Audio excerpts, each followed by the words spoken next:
Welcome back, everybody, to Volatility Trading Strategies. So hopefully you watched my last video where I showed that the VTS portfolio is entirely tax efficient, and the whole thing can be traded within a tax-sheltered account type like an IRA, for example, for Americans. From a tax efficiency standpoint, there's no difference between a traditional buy and hold portfolio versus our tactical VTS portfolio. So in that case, investors should just choose the one with the higher rate of return, and spoiler alert, it's definitely my portfolio. But what if you make more money than the average person, and you can actually save more money every month than your maximum IRA contribution limit allows? Well, that's going to mean that some of your money is outside your tax-sheltered accounts, and it will be subject to capital gains. So first of all, congratulations. Being able to actually exceed your maximum IRA contributions is definitely a win in this economy. But that means that this is a really important video for you to watch, because I'm going to show you the difference between short-term and long-term capital gains tax on the money that you're trading outside of your IRA. And I'll show you exactly how much extra rate of return you're going to need to overcome that tax efficiency and get rich by trading much more dynamic and profitable strategies. After I show you all the numbers, you'll know exactly what I mean when I talk about the 1% active investing rule.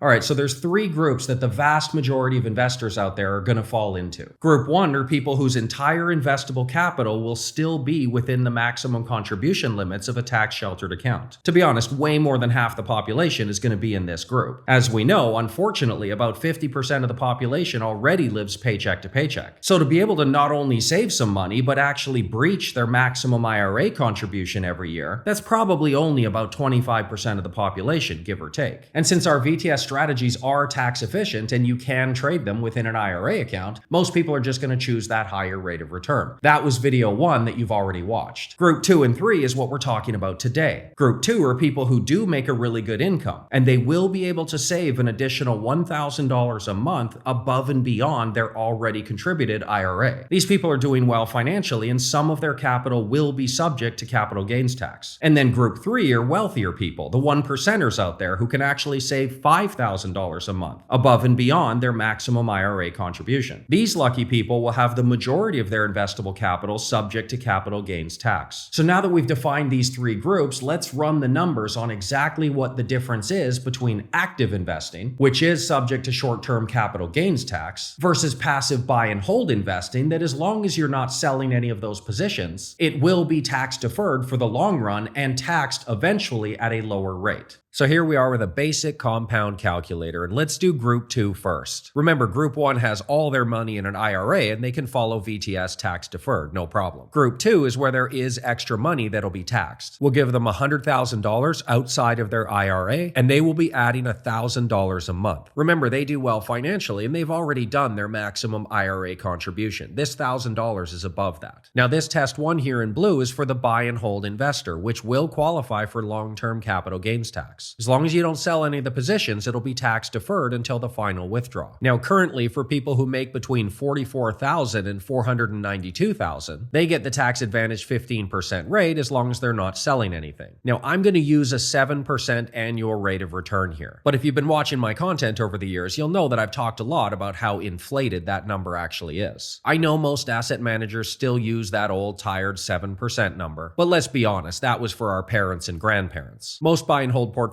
these days don't even make 5% a year. And going forward, there's many headwinds, and it will likely be even worse than that. But let's be generous and say they can make 7% a year. So they don't pay any tax when they're compounding their money, and at the end of 30 years, they'll have $1.57 million. But in order to access the money, they will be taxed that long-term 15% to take the money out. So at the end of 30 years, this investor will have $1.34 million. Now we're going to compare that to the active investor. So they have the same $100,000 to start. They make the same 7% annual return, and they add $1,000 a month. All of the variables are the same, except their tax won't be zero because they're active trading. It won't be tax deferred. Short-term capital gains is a higher rate. These are the levels here. We can see it ranges from 10% on the low end for a low income, and then it can go all the way up to 37% for people who make a lot of money. Now remember, we're talking about somebody who saves $1,000 a month above their maximum IRA contribution. This group does make a good income. Not 1%, percenters, we'll talk about that example later, but let's say we are talking about income up to $231,000. We'll just average these two rates and we'll use a rate of 28%. If we use 28% here, which will be taken out as they're making their profit, after 30 years, this investor is going to have $1.1 million.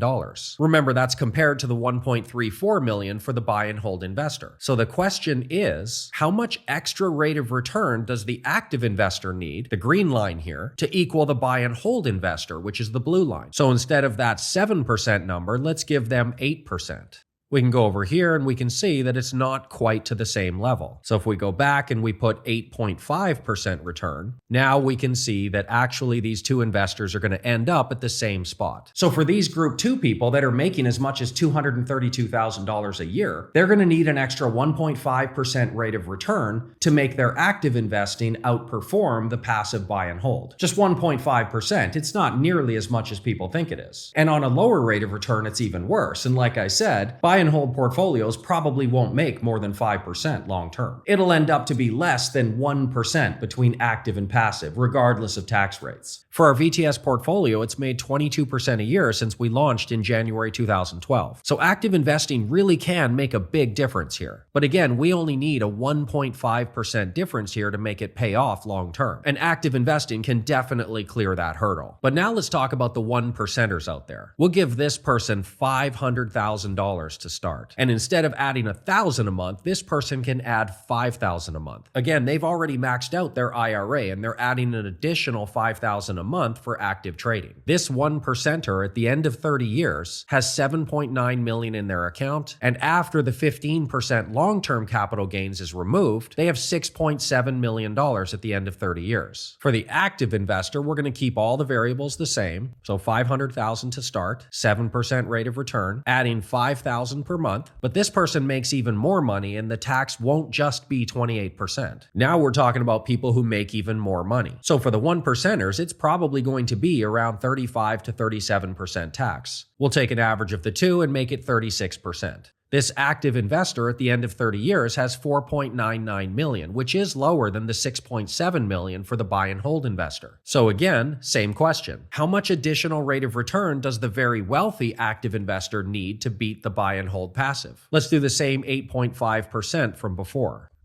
We can see here it's not quite to the same level. Remember, now we're using a 36% capital gains bracket, so that is a higher hurdle rate. Let's go back and use 9.5% rate of return. We can see this one is just shy. I mean, it's just a fraction short. So it turns out the actual number here is about 9.7%. Where this investor active trading is going to be better off. So again, we've got 3 groups of people. For about 75% of the population, give or take, they're going to be in group 1 and none of this matters. Both buy and hold and the VTS portfolio can both be traded within a tax sheltered account. It's a wash. They're just going to choose the one with the higher rate of return. Group 2 are higher earners who save a good amount of money every month. For this group, if they want to be active investors, they'll pay 28% short-term capital gains. And this means they'll need about 1.5% higher annual return to come out the same. Hopefully their active strategies can easily clear that hurdle. When you combine the tax efficiency of all of their IRA money, plus the 1.5% inefficiency of any money they have outside that, averaging it out, it's going to be 1% or less for them. Then there's group 3 people, our 1%ers who make $500,000 a year or more. If they want to be active investors, they're going to need to make an additional 2.7% higher rate of return to come out the same. Again, hopefully they've found active strategies that can do much better than that. So between these two groups of people, if we do a population average, it's probably going to come out to about 1% a year or less. That's why my rule of thumb at the beginning of the video was called the 1% active investing rule. If you can make an extra 1% a year by adding some of those higher performing active strategies to your portfolio, you are going to come out ahead long term. It's a lot less than most people think, but it's actually only about 1%. So how come there's so much marketing about buy and hold and tax efficiency? Get yourself an advisor and make sure all of your investments are tax deferred. Could it be that if you do follow that advice, your money's going to be in the financial system and they're going to be able to take a percentage of your assets in fees? If you exit that system and try to do better elsewhere, then they're not going to get to charge those fees, are they? And as it turns out, all you need is an extra 1% a year to come out better off long term. I also happen to know a place where you can boost your performance by much more than just 1% a year. If you want to know what I mean by that, then definitely go to my website, claim your free trial, and see see what the VTS community is all about. Thanks for watching.